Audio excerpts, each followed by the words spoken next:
não erra. Ele é perfeito em tudo que ele faz. E na semana passada nós conversamos sobre a identidade da igreja. E falamos aqui o quanto que nós, como igreja, precisamos manifestar a identidade do cordeiro, a identidade da águia, a identidade do leão e a identidade do homem, porque isso compõe Jesus Cristo, que é o nosso cabeça. E hoje nós vamos conversar sobre qual é a função da igreja. A segunda coisa que a gente precisa pensar, depois que eu entendo quem eu sou no reino, o que é ser igreja? Se eu sou igreja, se eu entendi que eu tenho que assumir essa identidade, a segunda pergunta que logo vem é essa: qual é a minha função então na terra? O que eu estou fazendo por aqui, se eu sou a igreja? E a primeira coisa que eu quero trabalhar com os irmãos é, às vezes, uma dificuldade que a gente tem de entender uma distinção entre a igreja universal e a igreja local. Eu preciso que você entenda isso, porque eu vou usar a palavra igreja durante toda essa palavra, mas se você não discernir que tipo de igreja, do que nós estamos falando, você vai ter dificuldade de entender. Às vezes a gente confunde isso, o que é a igreja universal e o que é a igreja local. Quando a gente lê um texto, tá? E a gente lê, tá falando da igreja. Algumas pessoas dizem assim, mas não está falando da igreja cura. Está falando da igreja, assim, de forma geral, de forma mais ampla. Quando, na verdade, o texto bíblico está falando exatamente da igreja local. E existem outros momentos em que a palavra está realmente falando de uma perspectiva ampla de todas as igrejas da terra. Então a gente tem que fazer essa distinção.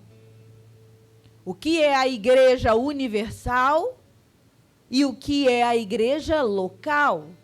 A igreja universal, minha gente, como o termo já diz, é aquela igreja do Senhor Jesus, que ela é representada por todas as pessoas que creem em Jesus na face da terra. Essa é a igreja universal. Então, nesse sentido, eu e você somos a igreja universal do reino de Deus. E tudo bem, porque é exatamente disso que se trata. Nós somos aqueles que carregam o nome de Jesus. Nós somos a igreja que não se limita a um templo. Nós somos a igreja que não se limita a um bairro. Nós somos a igreja que não se limita a uma denominação. Nós somos o povo de Deus na terra. A igreja é escolhida por Ele. O sacerdócio real. A nação santa. A noiva de Jesus. A igreja universal. E nós vamos ter textos na palavra que, quando usam a palavra eclesia, estão se referindo exatamente a isso, a essa coisa tão ampla e tão maravilhosa que é a igreja universal, como é o que acontece em 1 Coríntios 12, 28. Quando Deus diz, e a uns pôs Deus na igreja, primeiramente apóstolos, em segundo lugar profetas, em terceiro doutores, depois milagres, depois dons de curar, socorro, governo, variedades de língua. Deus pôs onde? Na igreja. Não foi na comunidade evangélica cura, não foi na Assembleia de Deus Central, não foi na Igreja Batista de Campos, não. Ele deu apóstolos, ele deu mestres, ele distribuiu dons na sua igreja universal. Quantos estão entendendo isso aí? Digam glória a Deus. Outra coisa diferente é quando na Bíblia você lê a palavra igreja, que no original é o termo eclésia, mas ali a concepção não é essa. Eles não estão falando da igreja ampla, mas estão falando da igreja local. Como, por exemplo, é o que acontece em 1 Coríntios 4, 17, que diz assim, Paulo falando: por essa razão estou lhe enviando Timóteo, meu filho amado e fiel no Senhor, o qual lhes trará a lembrança a minha maneira de viver em Cristo Jesus, de acordo com o que eu ensino por todas as partes e em todas as igrejas. Aqui, Paulo estava se referindo a igrejas específicas, por onde ele já tinha passado. Então, ele estava falando de comunidades mesmo, comunidades geográficas mesmo. As igrejas daquela cidade, naquela época não tinham essas denominações, não. O que era a igreja? Era o grupo de irmãos que se reuniam e que eram da mesma cidade, eram da cidade de Filipos, eram da cidade de Tessalônica. Então existem momentos que a Bíblia está se referindo à igreja como um grupo de irmãos, a igreja local. E esses somos nós. Os filhos de Deus, que amam a Jesus, que escolheram a Jesus, mas que ao escolherem a Jesus, escolheram essa igreja para chamar de sua. São os homens e mulheres de Deus que dizem: essa é a minha comunidade de fé. E eu não sei quanto você, mas eu tenho tanto orgulho quando alguém me pergunta: qual é a sua igreja? Aí eu digo: eu sou da cura. Essa é a igreja local. Pastora, mas por que você decidiu introduzir a palavra dessa noite, fazendo essa distinção? Para que você seja liberto de enganos, em nome de Jesus. Seja liberto de enganos essa noite. Abençoa a pessoa que está ao seu lado. Diga: olha, ouça o que o Espírito vai falar com você agora. Daquilo que é bíblico e daquilo que não é bíblico. Um engano muito comum quando a gente pensa na igreja local é pensar que eu posso ser o corpo de Cristo sem a minha igreja local. Propositalmente, eu trouxe textos para que você entendesse que a Bíblia fala de uma igreja local. A Bíblia não fala só de uma igreja sem muros, uma igreja que não se pode saber onde é, não. A Bíblia fala de uma igreja específica, de uma comunidade específica, de uma igreja local. Então, todas as vezes que você lê na palavra falar de corpo de Cristo, você precisa entender que essa palavra é sobre uma comunidade de fé específica, que Deus espera que você siga, caminhe nela. É isso que está aqui na Bíblia. Um engano que tem tocado a vida de muitas pessoas. Veja se você já ouviu alguém falar assim: eu sou do corpo de Cristo. O corpo de Cristo não tem que ir numa igreja para ser corpo de Cristo. E essa resposta não é bíblica. Porque a resposta bíblica é que quando Deus fala de corpo de Cristo, quando a palavra fala de corpo de Cristo, quando o texto fala de igreja, o texto está falando de uma comunidade que se une. Não acontece de você estar caminhando por aí e você vê um pedaço de pé pela rua. E esse pé virar para você e falar: tá olhando o quê? Eu sou corpo também, rapaz. Você não vê isso acontecer, cara. Porque o pé está no corpo. Você está entendendo isso, sim ou não? Essa é a lógica. Se você ama Jesus, se você é um filho de Deus, você é a igreja amada de Jesus e precisa estar conectado à igreja local que foi estabelecida por Deus na terra. Assim como algumas pessoas podem se enganar com essa perspectiva da igreja universal. Quando pensarem, por exemplo, que igreja, minha ovelha, escuta isso, por favor. Igreja é isso aqui que a gente vê. E pronto.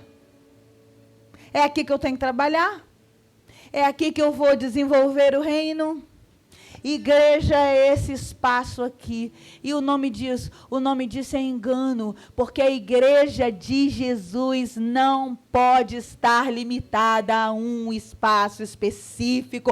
A igreja de Jesus do mundo, a igreja de Jesus na terra está para muito mais além, e nós precisamos estar conectadas com a igreja de Jesus no mundo.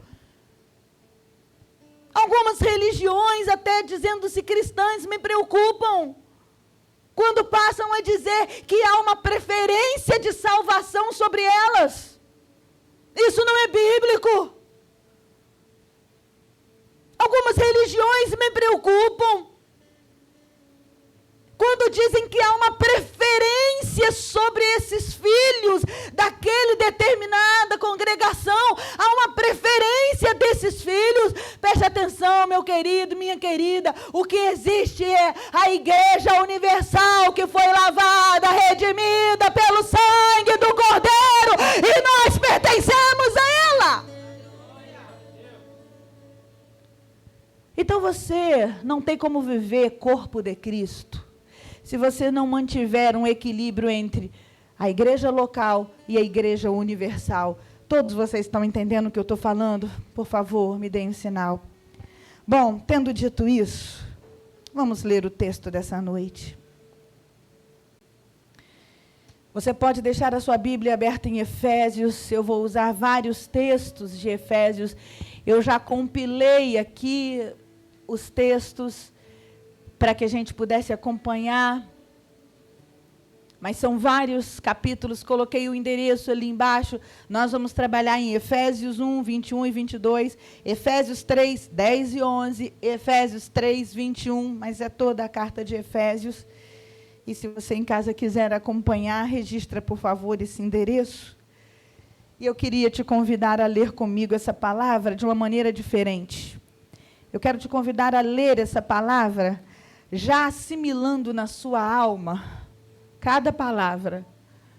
Antes de eu começar a falar sobre ela, Gabriel, que ela fale com você, em nome de Jesus. Vamos juntos? Vamos lá? Diz assim: Deus sujeitou todas as coisas debaixo dos pés de Cristo. E para ser cabeça sobre todas as coisas, o deu a igreja. Vocês estão comigo aí, minha gente? Vocês estão conseguindo acompanhar? Efésios 1, 21 e 22. E depois Efésios 3, 10 e 11. E depois Efésios 3, 21. Então vamos de novo, porque eu preciso que você esteja comigo aqui. Deus sujeitou todas as coisas debaixo dos pés de Cristo. E para ser cabeça sobre todas as coisas, o deu à igreja, que é o seu corpo. A plenitude daquele que cumpre tudo em todas as coisas. Quem é a plenitude daquele que cumpre tudo em todas as coisas? A igreja. Igreja. Tá? Então vamos acompanhando o desenvolvimento gramatical aqui. Olha, a igreja que é o seu corpo, a plenitude daquele que cumpre tudo em todas as coisas. A essa igreja que é a plenitude, o Pai deu o Filho. Eu preciso ser sincera com vocês que o Espírito nunca tinha me dito isso. A essa igreja que é o corpo de Cristo, a plenitude do Pai, a essa igreja, Deus deu Jesus.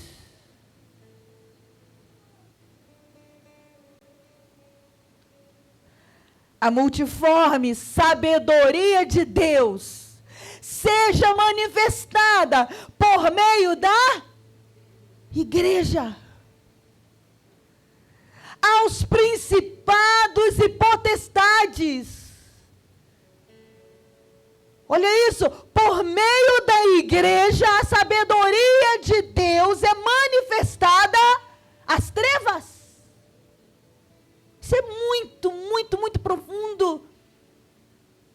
E me perguntei, Espírito Santo, onde que eu estava no tempo do meu seminário, que o Senhor não me contou isso naquele tempo? Olha isso. A sabedoria de Deus seja manifestada por meio de quem? Da igreja. Aos principados, às potestades, nas regiões celestes, segundo o eterno propósito que fez em Cristo Jesus, nosso Senhor. A Deus seja a glória onde? Na igreja e em Cristo Jesus, por todas as gerações, para todo o sempre. Amém e amém. O sermão de hoje é um sermão expositivo, então a gente pode acompanhar exatamente do jeito que o texto está aí. E eu já até destaquei as palavras ali em cores diferentes, para eu ser bem objetiva. Eu acho que eu não vou nem olhar isso aqui não, eu vou olhar ali e falar com você. Tem algumas verdades que saltam aqui, sobre a função da igreja, sobre o que é que Deus, o Pai, espera de nós. E a primeira coisa que nós precisamos entender sobre a nossa função como igreja é que o Pai deu Cristo à igreja. Ele entregou Jesus à igreja. Nesse nível de confiança. Como se você pegasse, Carla, seu bebê e você entregasse a cura. Olha, eu estou apresentando aqui o Theo hoje, e eu entrego o Theo aqui hoje, e eu me vou, e eu acredito que vocês vão criar o Theo, que vocês vão alimentar o Theo, que vocês vão cuidar do Theo, e eu entrego a vocês, eu dou a vocês. Deus fez isso com Jesus, não foi somente entregá-lo para morrer na cruz do madeiro. Não foi somente entregar Jesus Cristo para ser crucificado, mas foi após ressurreto, o Pai dizer, agora o Filho é da igreja. Então eis aí a nossa primeira grande função, cuidar de algo que Deus nos deu para cuidar. Olha, irmãos, eu vou dizer, cuidar de filho é uma coisa difícil, desafiadora, você não quer errar, mas não vem com manual, você não sabe como fazer o certo, você fica preocupado com tantas coisas, mas não tem nada mais difícil do que você cuidar de um filho que não é seu. Eu falo para você com experiência que por aquela casa minha já passaram eu nem sei quantos filhos que não são meus. Como é difícil cuidar de um filho que não é seu. Como é difícil. Porque é um filho que alguém ama, é um filho de alguém, mas está sob sua responsabilidade. E é isso que o texto está dizendo. Igreja, essa é a sua função. Cuidar de um filho que te foi entregue pelo Pai. E não é um filho como outro qualquer. É o Filho de Deus. É o Rei dos Reis. É o Leão da tribo de Judá. É aquele que vive e reina para todo sempre. Mas que o Pai deu à igreja.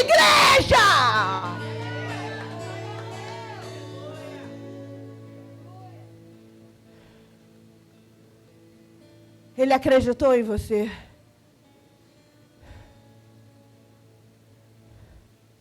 Ele entendeu que você era capaz.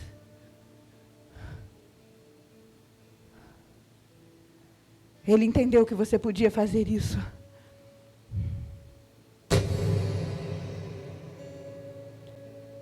E o texto continua dizendo: a plenitude daquele que cumpre tudo em todas as coisas. Ah, irmãos, quando eu entendi isso, quando eu entendi que o texto bíblico estava falando da igreja, a igreja é que é a plenitude, eu voltei e olhei de novo.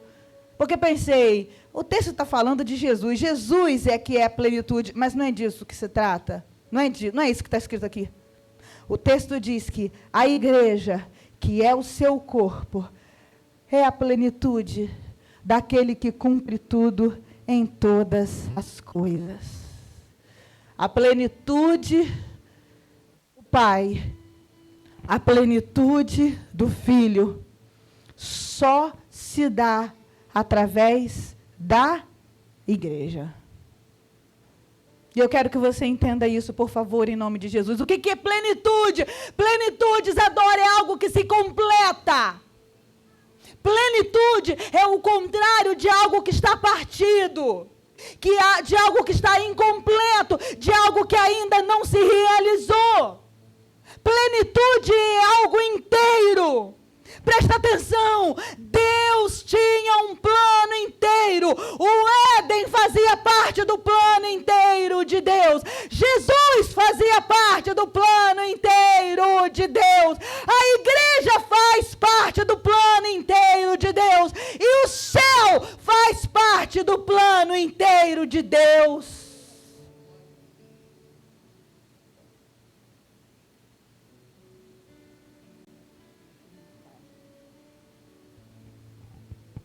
Vocês estão entendendo isso? Plano completo de Deus, Benê. O Éden.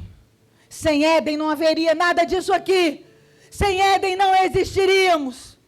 Plano completo de Deus. Jesus. Sem Jesus para nos resgatar do pecado.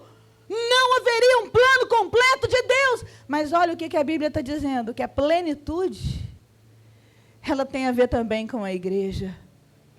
Significa que o Éden veio, Jesus veio, mas quando eu e você decidimos não ser igreja, tem algo que não se completa aqui, Laís.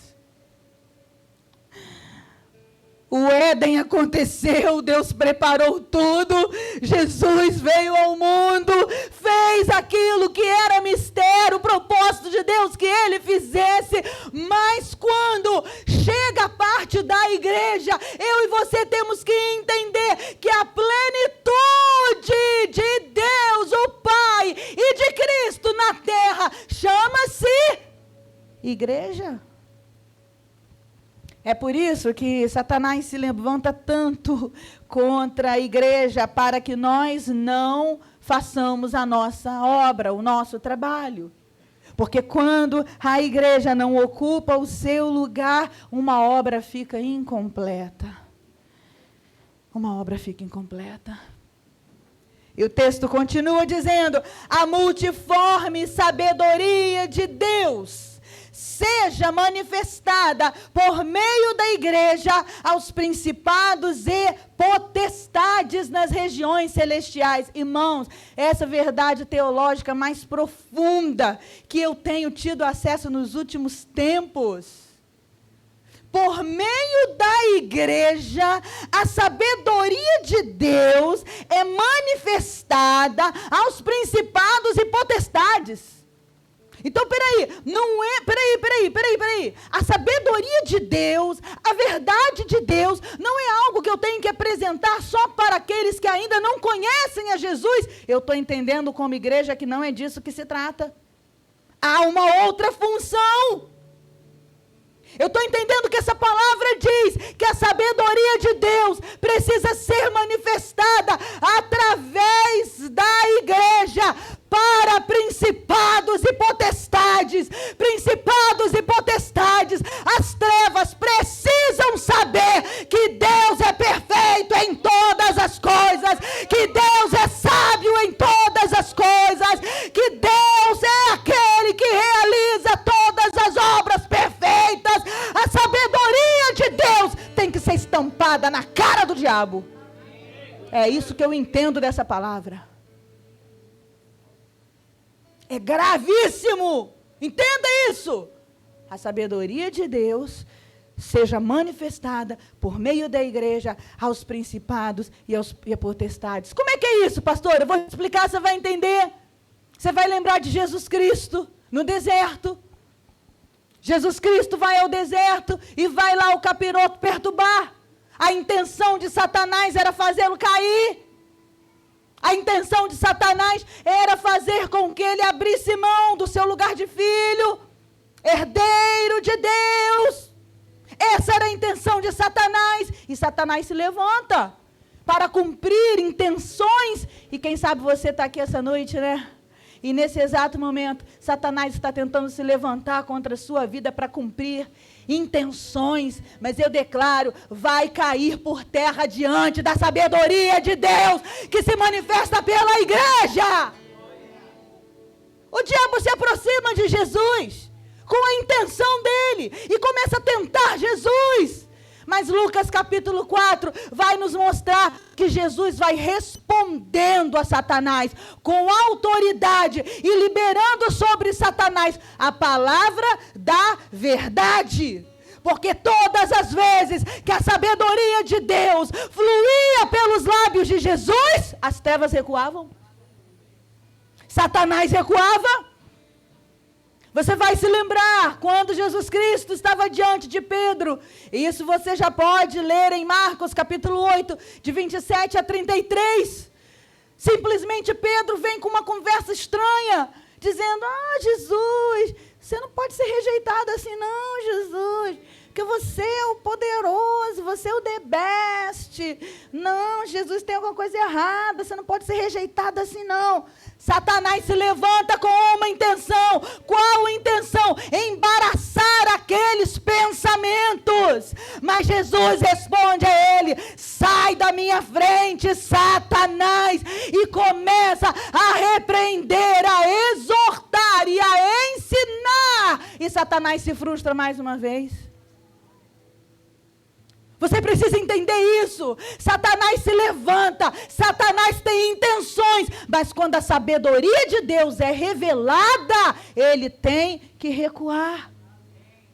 Por que o texto diz: a sabedoria de Deus seja manifestada por meio da igreja aos demônios? É a igreja que tem que ministrar e declarar a palavra às trevas, aos demônios. Por que o texto diz isso? Porque Jesus já não está mais entre nós. Enquanto ele esteve, Irineia, foi isso que ele fez. Mas quando ele se foi, ele nos deixou um legado e disse: olha, aqueles que creem em mim farão obras maiores do que essas que eu tenho feito. A tarefa de colocar as trevas no lugar dela, a tarefa de repreender principados e potestades, eu entrego a minha igreja, eu entrego a minha noiva. A função da igreja é manifestar a sabedoria de Deus, é declarar a palavra para que a treva recue, é a igreja dissipando enganos com a sabedoria de Deus, manifesta de Deus através da verdade diante das trevas, e elas têm que recuar. É você olhar para o seu marido, é você olhar para a sua esposa, é você olhar para os seus filhos e declarar as trevas: trevas, eu sou igreja de Deus. A palavra diz que é por meio de mim, a igreja de Deus, que a verdade de Deus seria manifesta. Então eu declaro: a sabedoria de Deus é: sai e não volta mais.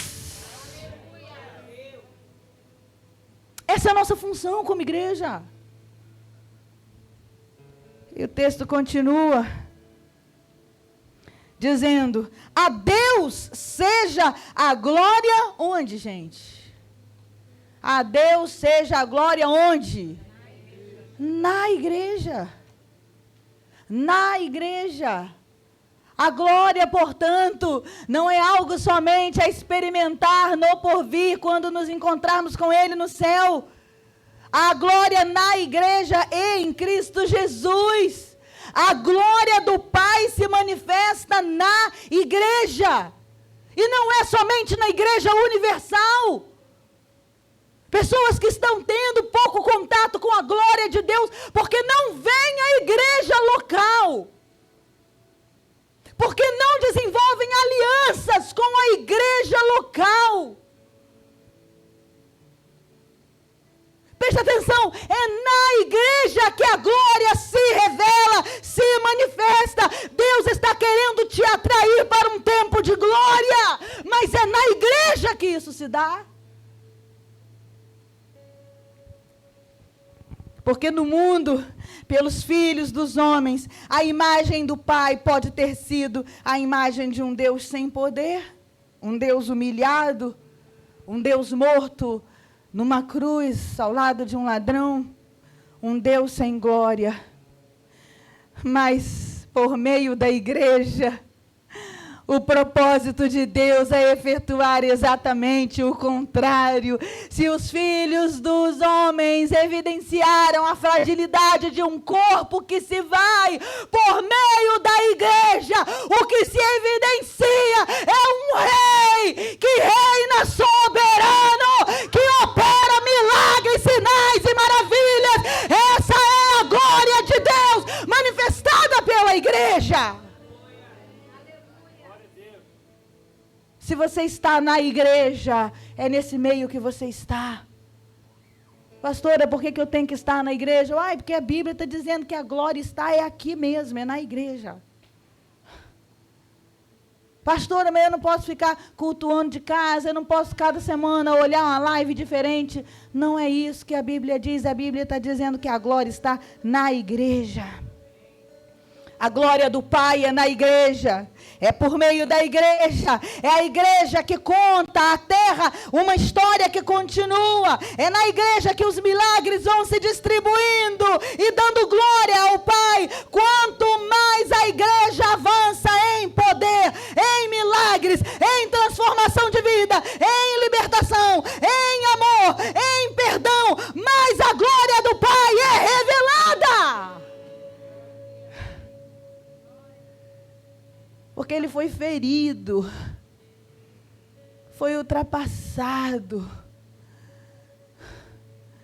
foi colocado como um dos réus diante de multidões, mas era o Filho de Deus. E como foi que Deus deu sequência a isso? Tem nada não, os homens fizeram isso com ele, mas a minha igreja... a glória dele venha da minha igreja. Essa é a expectativa de Deus, essa é a sua função, essa é a minha função como igreja. E eu preciso perguntar a você, qual tem sido a sua função como ser igreja? O que é que você tem feito com esse legado que Deus te entregou? É disso que se trata a nossa conversa nessa noite. E eu quero concluir com o último versículo, que diz: a Deus seja a glória na igreja e em Cristo Jesus, por todas as gerações, para todo o sempre. Presta atenção nisso aqui, por favor. Eu não sei se tem pessoas que estão trabalhando aí em volta, se tiver alguém na frente, pede para entrar, por favor, que eu já vou terminar. Eu quero que preste muita atenção no que eu estou falando agora. Preste atenção aqui, vocês que estão aí na casinha, por favor. Por todas as gerações, para todos sempre. A Deus seja a glória na igreja. Algumas traduções ainda dirão assim, olha, a Deus seja a glória através da igreja, em todas as gerações e para todos sempre. Entendo que o Espírito quer falar comigo e com você. A glória do Pai sendo revelada através da igreja precisa ter um alcance nas gerações. E as gerações falam de famílias.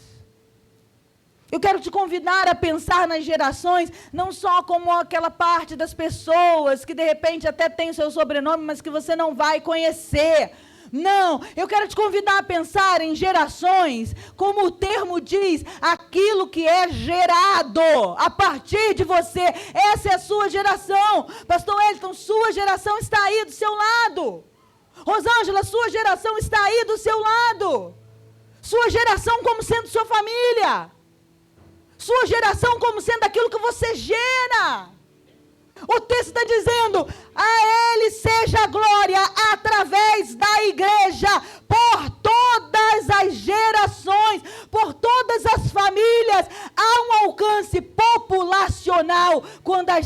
entende a nossa função de ser igreja. O texto está dizendo que a glória que se revela através da igreja é em todas as gerações. A glória não se revela só na minha vida, Aline.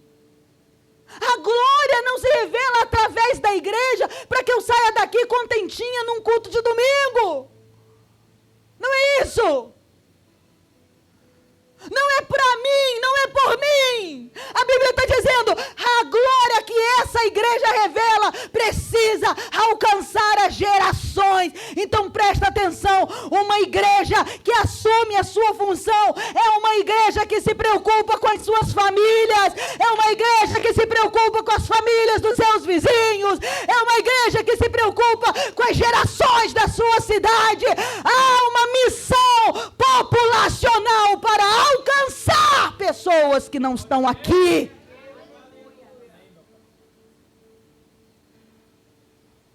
A irmã Ellen aqui nos cultos de quinta-feira tem usado muito esse termo, desumbiga. Se você tem vindo às quintas, você já ouviu. Desumbiga. É o que é o desumbiga, gente? Nem sei se ninguém tem, não, aqui não tem ninguém aqui senão... Mas aquela pessoa que a única geração que vê é a geração da própria cutícula. Está vendo ali, ó, e gerou uma cutícula ali. Única geração que consegue ver é a geração... Ih, está dando umas caraquinhas aqui no umbigo. Tem que passar um cotonetezinho. Não consegue ver além da própria necessidade. Não consegue ver além da própria dor. Não vou nem falar necessidade, porque necessidade todos nós temos. Mas algumas pessoas não conseguem revelar a glória do Pai, porque não conseguem pensar em gerações, não conseguem fazer o que a Bíblia está dizendo que precisamos fazer, que a glória seja dada através da igreja em todas as gerações, e não só na sua geração. Não só naquilo que é a sua família. Não só naquilo que nasceu em você. Mas são todas as gerações, Wagner. Todas as suas e aquelas que não são suas. Essa função te foi dada como igreja, filho. Então você não pode ficar umbigado na sua dor, porque todos nós temos dor. Você não pode ficar umbigado nas suas necessidades financeiras, porque todos nós as temos. Nós somos igreja. Cura, por favor.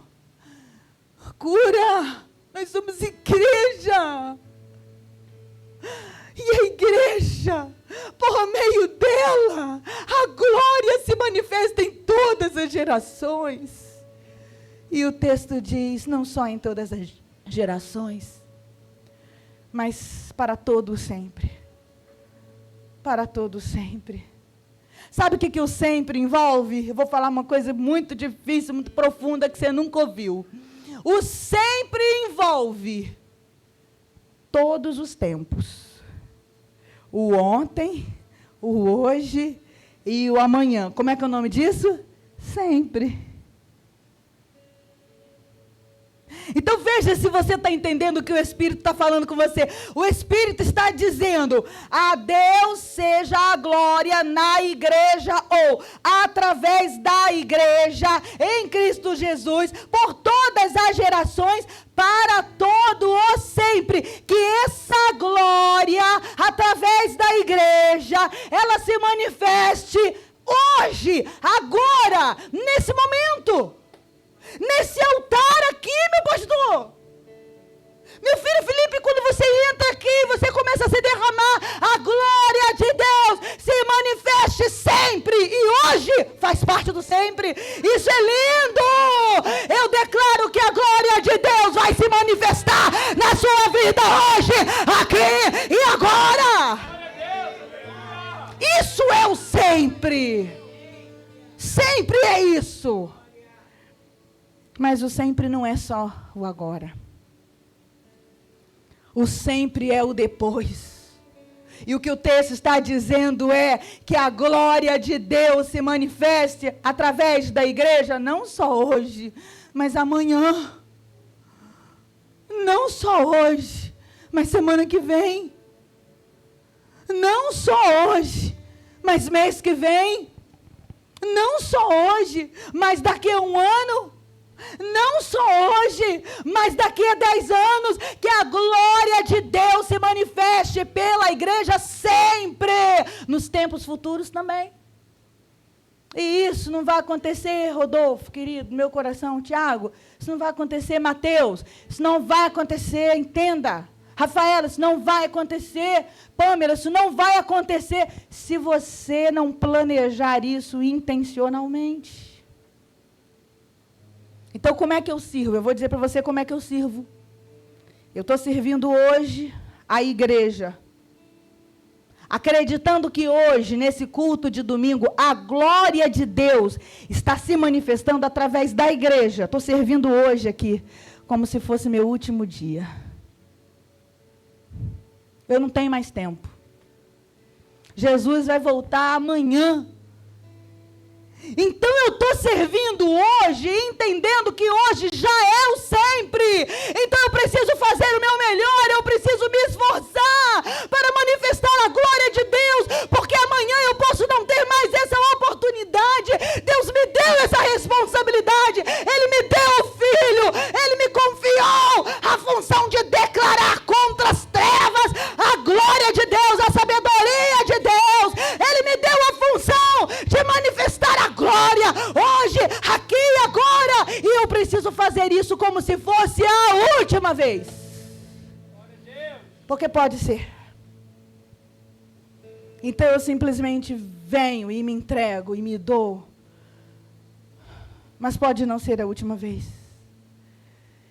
Jesus pode voltar daqui a 100 anos,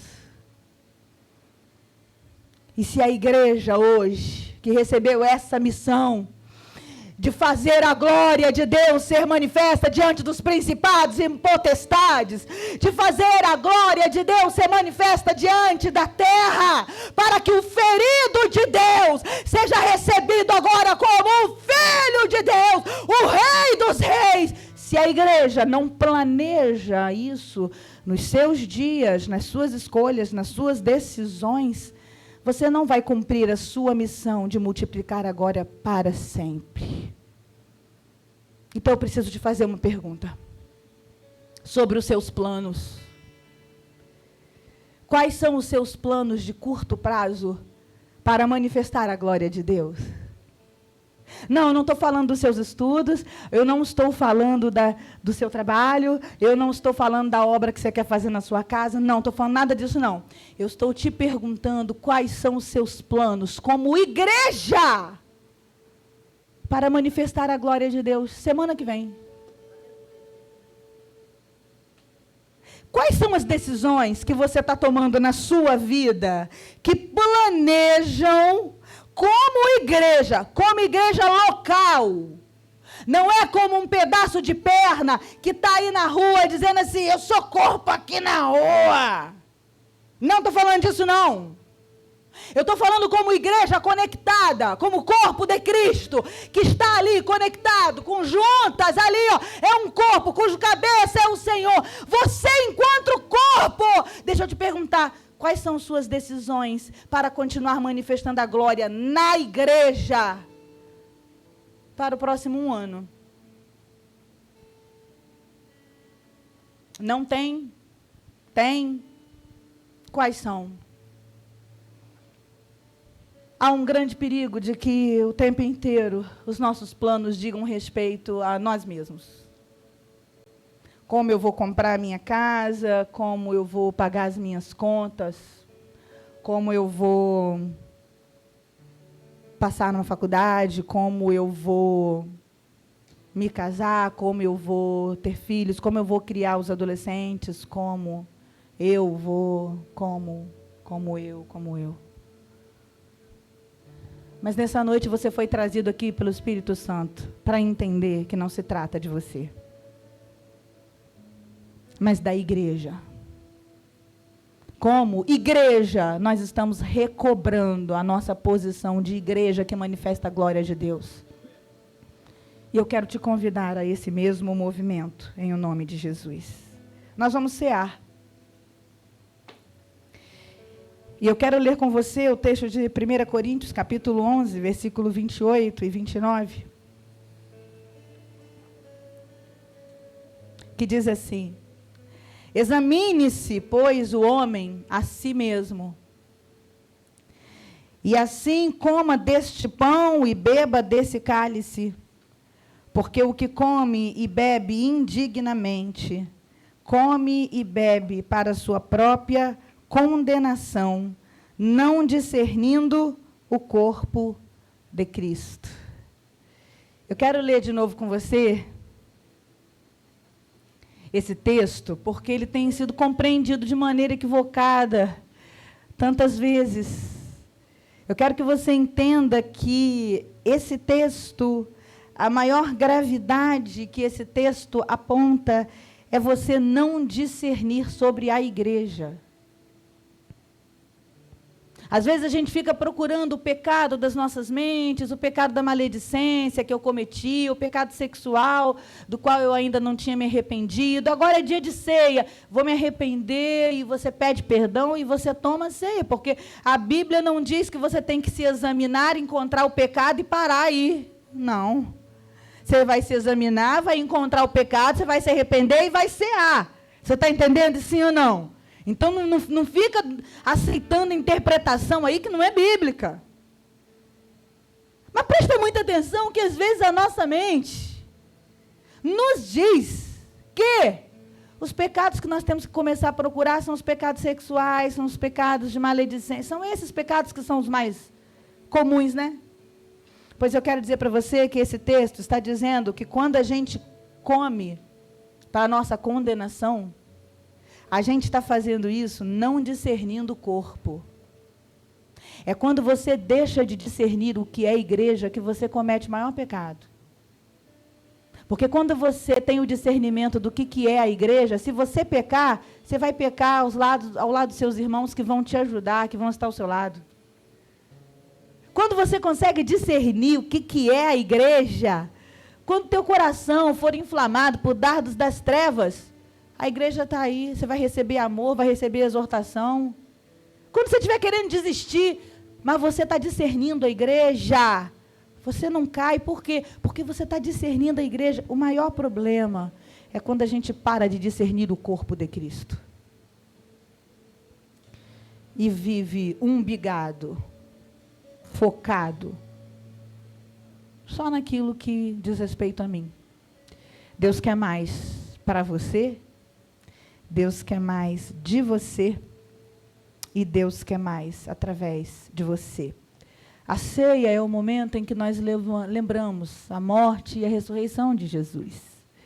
Se você está conosco aqui essa noite e foi batizado em uma igreja cristã, você é